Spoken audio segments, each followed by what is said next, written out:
भोले बाबा पूछे चिड़ैया से कहाँ गईनी गौरा मड़ैया से। भोले बाबा पूछे चिड़ैया से कहाँ गईनी गौरा मड़ैया से।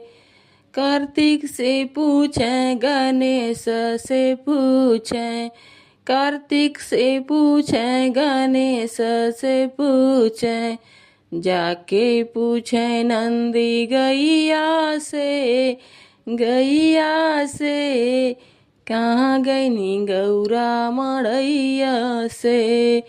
भोले बाबा पूछे चिड़ैया से कहाँ गईनी गौरा मड़ैया से। राम से पूछे लखन जी से पूछे, राम से पूछे लखन जी से पूछे, जाके पूछे सीता मैया से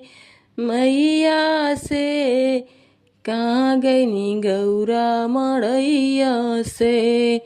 भोले बाबा पूछे चिड़ैया से कहाँ गईनी गौरा मड़ैया से। ब्रह्मा से पूछे हो विष्णु से पूछे, ब्रह्मा से पूछे हो विष्णु से पूछे, जाके पूछे लक्ष्मी मैया से कहाँ गईनी गौरा मड़ैया से।